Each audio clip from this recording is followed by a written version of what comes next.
Shalom Bapak Ibu, Saudara-saudari, sahabat setia renungan pagi Warta Insan Berpengharapan yang terkasih dalam Tuhan Yesus Kristus. Selamat pagi, selamat berjumpa kembali di dalam renungan Kristen pada pagi hari ini. Salam sejahtera saya ucapkan bagi Bapak Ibu Saudara sekalian dimanapun berada.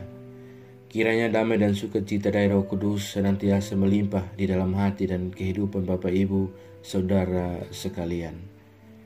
Sebelum kita mendengarkan renungan firman Tuhan pada pagi hari ini, mari sama-sama kita berdoa. Bapa kami yang ada di dalam kerajaan sorga, Bapa di dalam nama Tuhan Yesus Kristus, Tuhan dan Juru Selamat kami, Tuhan yang senantiasa amat baik dalam kehidupan kami, Tuhan yang kami puji dan kami sembah di dalam Yesus Kristus. Kami mengucap syukur kepadamu ya Tuhan atas berkat kemurahan-Mu. Tuhan sudah menjaga dan melindungi kami sepanjang tidur malam kami, sehingga kami boleh bangun kembali pada pagi hari ini dengan kesehatan dan kekuatan yang baru. Semuanya karena kasih dan kemurahan Tuhan semata. Ya Bapa, saat ini kami mau mendengarkan sabda firman-Mu. Berkenanlah ya Tuhan Engkau berbicara dan berfirman kepada kami. Urapilah kami dan jamalah hati kami. Berikanlah kami hikmat-Mu agar kami dapat mengerti dan dapat taat melakukan kehendak-Mu. Di dalam damai sejahtera-Mu kami siap untuk merenungkan kebenaran firman-Mu. Di dalam nama Tuhan Yesus Kristus, firman yang hidup, kami berdoa. Amin. Ayat renungan kita pada pagi hari ini terdapat di dalam kitab Kisah Para Rasul pasalnya yang ke-9, ayatnya yang ke-10 hingga ayatnya yang ke-19a, yang berbunyi demikian. Di Damsyik ada seorang murid Tuhan bernama Ananias. Firman Tuhan kepadanya dalam suatu penglihatan, "Ananias," jawabnya, "Ini aku Tuhan." Firman Tuhan, "Mari, pergilah ke jalan yang bernama Jalan Lurus dan carilah di rumah Yudas seorang dari Tarsus yang bernama Saulus. Ia sekarang berdoa, dan dalam suatu penglihatan ia melihat bahwa seorang yang bernama Ananias masuk ke dalam dan menumpangkan tangannya ke atasnya supaya ia dapat melihat lagi." Jawab Ananias, "Tuhan, dari banyak orang telah kudengar tentang orang itu, betapa banyaknya kejahatan yang dilakukannya terhadap orang-orang kudus-Mu di Yerusalem. Dan ia datang kemari dengan kuasa penuh dari imam-imam kepala untuk menangkap semua orang yang memanggil nama-Mu. Tetapi firman Tuhan kepadanya, Pergilah, sebab orang ini adalah alat pilihan bagiku untuk memberitakan namaku kepada bangsa-bangsa lain serta raja-raja dan orang-orang Israel. Aku sendiri akan menunjukkan kepadanya betapa banyak penderitaan yang harus ia tanggung oleh karena namaku." Lalu pergilah Ananias ke situ dan masuk ke rumah itu. Ia menumpangkan tangannya ke atas Saulus, katanya, "Saulus, saudaraku, Tuhan Yesus yang telah menampakkan diri kepadamu di jalan yang engkau lalui telah menyuruh aku kepadamu, supaya engkau dapat melihat lagi dan penuh dengan Roh Kudus." Dan seketika itu juga seolah-olah selaput gugur dari matanya sehingga ia dapat melihat lagi. Ia bangun lalu dibaptis, dan setelah ia makan, pulihlah kekuatannya. Demikian firman Tuhan. Ayat emas renungan kita pada pagi hari ini terdapat di dalam ayatnya yang ke-15. Tetapi firman Tuhan kepadanya, "Pergilah, sebab orang ini adalah alat pilihan bagiku untuk memberitakan namaku kepada bangsa-bangsa lain serta raja-raja dan orang-orang Israel."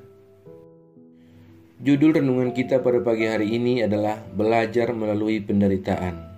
Bapak Ibu, Saudara-saudari, sahabat setia renungan pagi Warta Insan Berpengharapan yang terkasih dalam Tuhan Yesus Kristus, setiap orang dibentuk oleh proses hidup yang tidak mudah, melainkan penuh rintangan dan penderitaan. Proses inilah yang bisa menggambarkan apa yang sedang dialami oleh Saulus dan yang akan dirasakannya kemudian. Dikatakan karena saat itu ia mengalami buta, maka ia harus dituntun dan selama 3 hari tidak makan dan tidak minum. Disebutkan karena firman Tuhan berkata, "Aku sendiri akan menunjukkan kepadanya betapa banyak penderitaan yang harus ia tanggung oleh karena namaku." Semua pengalaman itu membentuk proses iman Saulus yang lahir sebagai manusia baru, yaitu alat pilihan Tuhan. Seorang manusia dan pelayan yang dipersiapkan untuk panggilan dan pengutusan kepada bangsa-bangsa lain. Dalam formasi iman, proses ini disebut sebagai belajar melalui penderitaan. Saudaraku yang diberkati oleh Tuhan Yesus Kristus, agenda dari Saulus pergi ke Damsyik dengan membawa surat kuasa dari imam besar adalah menangkap para pengikut Yesus dan membawa mereka ke Yerusalem untuk diadili. Namun yang terjadi adalah di tengah perjalanan Yesus menemuinya melalui cahaya yang membutakan dan berkata kepadanya, "Akulah Yesus yang kau aniaya itu. Tetapi bangunlah dan pergilah ke dalam kota. Di sana akan dikatakan kepadamu apa yang harus kau perbuat." Saulus pun melanjutkan perjalanannya ke Damsyik dan tinggal di rumah Yudas. Ternyata di Damsyik, Yesus punya misi khusus untuk seorang muridnya yang bernama Ananias. Tugas Ananias adalah menyampaikan isi hati Tuhan kepada Saulus. Ini memang tidak mudah, karena sepengetahuannya Saulus adalah seorang penganiaya yang sangat beringas. Namun Yesus tetap meminta Ananias pergi karena ia telah menetapkan Saulus sebagai alat pilihannya untuk memberitakan namanya kepada bangsa-bangsa lain, raja-raja dan orang-orang Israel.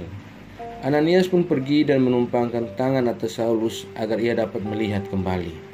Saudaraku yang diberkati oleh Tuhan Yesus Kristus, salah satu bagian penting dari kisah pertobatan Saulus adalah perubahan persepsi. Persepsi artinya sikap dan pandangan orang lain atas kata-kata dan tindakan seseorang. Yang mana hal baik akan membangkitkan persepsi yang baik dan sebaliknya hal yang buruk akan memunculkan persepsi yang buruk. Ananias adalah seorang yang sadar tentang kekuatan persepsi yang ditimbulkan oleh seorang Saulus. Ini wajar karena ia adalah saksi dari suasana teror, kejahatan, penangkapan, dan drama ketakutan yang ditimbulkan oleh nama Saulus yang terjadi di mana-mana. Namun Ananias tunduk kepada otoritas ilahi. Persepsi buruknya pun berubah ke atas Saulus. Ananias bukanlah orang besar, namun tindakannya menggambarkan ketaatan yang besar dan kesediaan terhadap apa yang menjadi bagian daripada misi Allah. Keterlibatan dalam misi Allah seharusnya lahir dari keyakinan akan suara Allah yang memanggil. Terlibat dalam misi Allah bukan berarti melakukan tindakan besar atau kecil, melainkan ketaatan kita kepada Allah. Saudaraku yang diberkati oleh Tuhan Yesus Kristus, proses yang sama, yaitu belajar melalui penderitaan, dialami oleh setiap kita orang percaya. Berbagai pengalaman pahit, kegagalan, frustrasi, kehilangan harapan, dan lain sebagainya adalah episode dari formasi iman yang panjang, yang melelahkan dan yang menggelisahkan. Namun dari kacamata iman, semua itu dilewati sebagai sarana belajar tentang arti dari taat dan berharap hanya kepada Tuhan. Kiranya Tuhan senantiasa menolong kita dan menyertai kita dan memberikan kita kemampuan untuk senantiasa ambil bagian dalam misi ilahi yang Allah lakukan dalam kehidupan kita selama hidup kita. Tuhan memberkati kita semua. Amin. Mari kita berdoa. Bapa Surgawi, Bapa di dalam Tuhan Yesus Kristus, Tuhan dan Juru Selamat kami, kembali kami mengucap syukur kepadamu ya Tuhan untuk firman-Mu yang sudah kami renungkan bersama-sama pada kesempatan ini. Firman-Mu yang kembali mengingatkan kepada kami semua tentang bagaimana kami harus siap dan memiliki kerelaan untuk terlibat dalam misi-Mu yang Engkau tetapkan bagi kami. Ya Bapa, ajarlah kami untuk melakukan tindakan yang mencerminkan ketaatan kepadamu. Tolonglah kami agar kami dapat taat dalam setiap proses pembentukan iman yang Tuhan kehendaki dalam kehidupan kami. Ajarlah kami ya Tuhan agar kami selalu taat dan setia dalam iman kami kepadamu, dan tolonglah kami agar kami tidak terpengaruh dengan hal-hal buruk dari dunia ini, melainkan kami sungguh-sungguh percaya dan beriman kepadamu ya Tuhan. Ya Roh Kudus, kuatkanlah kami selalu, tuntunlah kami agar kami selalu ada di jalan kebenaran firman-Mu. Berkatilah kami di sepanjang hari ini dalam segala tugas dan aktivitas kami. Pimpinlah dan bimbinglah kami ya Tuhan, agar semua yang kami kerjakan di hari ini boleh menyenangkan dan memuliakan hati-Mu ya Bapa. Saat ini kami kembali berdoa untuk setiap kami yang sedang mengikuti renungan di pagi ini. Tuhan menolong kami, Tuhan memberkati kami, dan Tuhan melindungi kami. Kami yang saat ini sedang bergumul dengan sakit penyakit, untuk sebuah kesembuhan, Tuhan kiranya menjamah dan menyembuhkan kami. Terima kasih ya Bapa, kami yang sedang bergumul untuk sebuah pekerjaan, Tuhan tolong kami, berikan kami pekerjaan, agar kami dapat melanjutkan kehidupan yang Allah anugerahkan kepada kami. Kami yang saat ini sedang berjuang dalam tahap-tahap terakhir penyelesaian di setiap pendidikan yang kami tempuh, Tuhan berikanlah kami jalan keluar. Terima kasih ya Bapa. Kami yang dalam keadaan lemah, Tuhan kuatkan. Kami yang sakit, Tuhan sembuhkan dan pulihkan kami. Kami yang susah, Tuhan berikan penghiburan. Biarlah di dalam damai sejahtera-Mu kami dapat menjalani dan menikmati kehidupan yang Allah anugerahkan kepada kami. Terima kasih ya Tuhan. Kami saat ini juga berdoa bagi bangsa dan negara kami Indonesia. Tuhan memberkati bangsa kami, Tuhan memberkati para pemimpin-pemimpin bangsa kami. Ya Tuhan, kami juga berdoa bagi seluruh gereja-gereja Tuhan yang ada di seluruh muka bumi ini. Tuhan kiranya menolong, menyertai dan memberkati. Tuhan perlengkapi kami semua anak-anak-Mu, para hamba Tuhan, para umat Tuhan dengan iman yang teguh dan kokoh di dalam Engkau ya Tuhan. Agar kami tetap teguh iman dalam menghadapi kehidupan kami di dunia ini. Apapun yang kami lalui, apapun yang kami alami, kami tetap berpegang teguh kepada Engkau sebagai Tuhan dan Juru Selamat kami. Terima kasih ya Bapa, berkati setiap pelayanan-pelayanan misi yang berlangsung untuk kemuliaan nama-Mu. Dan jauhkanlah kami semua dari segala mara bahaya.